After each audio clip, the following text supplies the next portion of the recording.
The Fed has been hilariously waiting for an opportunity to raise interest rates. They're just waiting for the right moment. They have been talking about how weak the economy is, how unsound the foundation is, and how terrible the prospects are. Yet, the mainstream media has been spitting propaganda about the strength of this economy. Enough with the lies. You came here for the truth, so let me unveil that for you. Let's talk about the Fed today. Let's connect that in with everything else, beginning with this, the big article for the day. If August job growth comes in somewhere over 200,000 fake jobs, that would be strong enough to boost the chances for a Fed interest rate hike in September. That's right. So despite the fact that a lot of these are temporary workers, a lot of them are low paying wages, a lot of these people were already hired last month and the month before, but here they are yet again, getting hired, temporary work. And this is, in fact, a reason for the Federal Reserve to increase interest rates. That's what they're suggesting anyway. Economists are forecasting 180,000 non-farm payrolls were created in August. Unemployment rate is expected to fall by a tenth to 4.8%. That's right.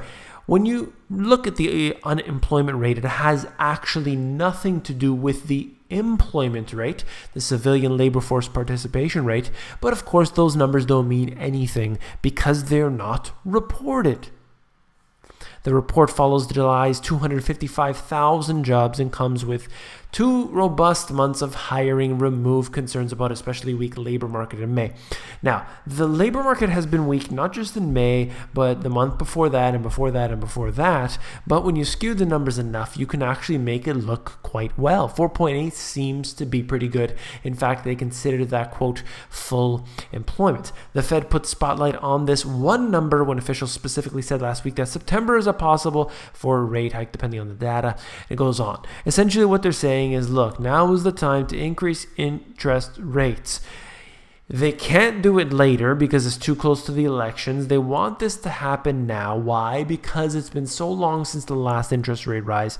And in the past 10 years, they have increased interest rates essentially zero. But here we are looking at this, desperately calling for another interest rate hike. At least some are. And the reason is because that suggests that the economy is okay. If the Federal Reserve believed the economy was okay, they would be raising interest rates, but they're not. That's not happening.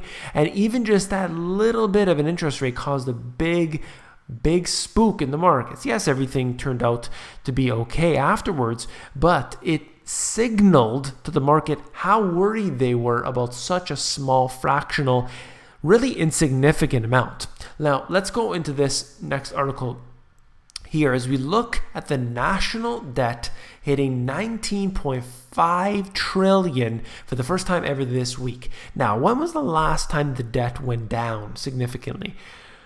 Let me think about that for a second here. Well, I don't want to think all day long. We have a video to get to because it doesn't happen. It never goes down. The debt only expands, and it does so intentionally. That's the whole purpose of this monetary system, is to expand debt. Debt, in fact, is the new wealth, but not when it's you, the individual. Debt is the new wealth when you are the creator of derivatives, when you are the banking establishments that are doing this, creating this, making it all happen. What else I want to have you look at here is a word called intragovernmental holdings. Now, to some people, whatever, intragovernmental holdings, great. You're looking at trillions of dollars, which has been borrowed, permanently, borrowed from the plans like Social Security, borrowing from the future to take from the now. And if you look at how many digits there are right here, you will see that that is in fact $5.5 trillion borrowed, never going to be paid back. And they've done so so blatantly, so obvious. It's here. It's public information right from the Washington Examiner that I think was copied probably from one of the government websites. And nobody's saying anything. Well, we have to pay it back. We're going to. We have this IOU right here. We wrote it down. Never going to be paid back. But of course, doesn't matter as long as the debt is manageable. That's what I was told by many individuals. All right. Alibaba founder Jack Ma told CBC he's not worried about the anti-China sentiment on the U.S. campaign trail because people will come to their senses after the election. That's right. They're going to be squashed down by people like Jack Ma's, the country he represents, because of course he is directly, he's basically, this is the Chinese government speaking. When you hear this individual speak, that's the Chinese government speaking. Okay? Nothing wrong with that. But you have to remember, this isn't private enterprise. This is essentially state-owned businesses, state-owned corporations.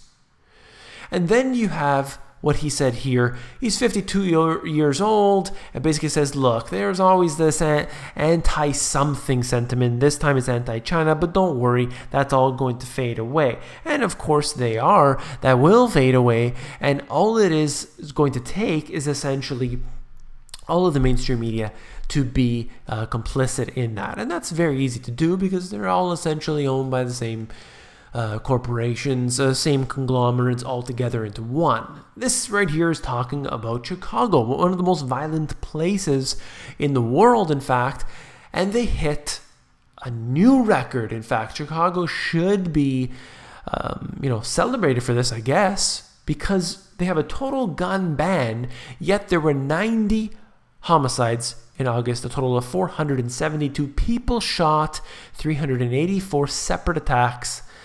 And this right here shows you the success of the policies of the government. That's right. When you try to apply tension, it really just snaps back. It's an elastic effect. And, that's the failure, ultimately. Let's stop playing around for a moment. And then here. Crowds surge into the streets to demand the recall of Venezuela President Nicolas Maduro. And this is massive. This is huge. And it all comes after the impeachment of Brazil's president. So look at this here. Look at the size of this crowd. What does this tell you about the future of the city you live in? Now think about this for a second. You might think, look, that happened in Venezuela. It's not going to happen to me. It's not going to happen to me, and I'm not going to take place in any of these protests. It's not going to affect me. I don't have anything to do with this. I'm innocent, and so on and so on. But what if, for example, you live right here? This is going on your front doorstep. What are you going to do about it? Well, in fact, you're going to be a part of it whether you like it or not. What if they start putting, pepper spraying everybody and tear gassing everybody, and you have provocateur events that take place? You're right in the middle of it. This is civil unrest. There will be riots. The food riots have already happened. You're seeing everything being rationed to a greater degree than ever before. You're seeing the military on the streets. You're seeing the militarized police, and it's getting worse. Now, let's just if we could, just a quick exercise. If you can mention the city that you are from, mention it here, put it in the comments below. Where are you from? Toronto, Vancouver, New York, San Fran, LA? Are you from Paris, Rome? Anywhere. Tell me where you're from, and I'm going to reply with what's going to happen to that city. And I'll tell you right now, it's going to be things like riots, civil unrest, provocateur events, any form of violence. Let's say anti-protester sentiment, where you're seeing tear gas, you're seeing the militarized police, you're seeing the military, and you're seeing all sorts of these technology that they've advanced along the way in order to squash all of these protests that are taking place for different reasons. So let me hear where you're from. It's a good exercise just to see where everyone is at.